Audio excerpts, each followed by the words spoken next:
نہیں تھے۔ ایسی زبان جو ریاست کی نہیں بازار کی لگتی ہے ہم نہیں جانتے آپ نے کس سوچ میں یہ کہا، لیکن لہجہ وہ تھا جو کمزور کو دبائے اور طاقتور کو کھلا چھوڑ دے۔ آپ کا جملہ ماں بہن بیٹی کی عزت کرنا سیکھیں ورنہ ہمیں عزت کروانا آتی ہے۔ نصیحت نہیں دھمکی لگتا ہے۔ عزت کی بات وہ کرتا ہے جو سوال سن کر جواب دے، دھمکی نہیں۔ جس بات پر آپ بھڑکے اس میں کسی کا نام نہیں تھا، نہ عورت کا، نہ جماعت کا، نہ فرد کا، بس سوال تھا۔ اگر بے نام سوال نے آپ کو ہلا دیا تو مسئلہ سوال میں نہیں ریکارڈ میں ہے۔ ریکارڈ کھولنا پڑے گا کیونکہ یہ سب ہسٹری کا حصہ ہے۔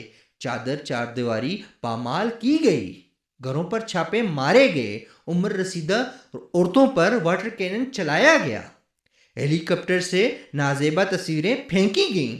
یہ کوئی افواہ نہیں، یہ تاریخی حقیقت ہے۔ یہ سب ریاستی طاقت کے سائے میں ہوا، تب زبان خاموش تھی، آج واحد جاری ہے۔ یہ اصول نہیں سہولت ہے، اور تاریخ سے ایک سوال جسے آپ مٹا نہیں سکتے۔ فاطمہ جناح کے ساتھ کیا ہوا؟ کیا انہیں سیاسی طور پر تنہا نہیں کیا گیا؟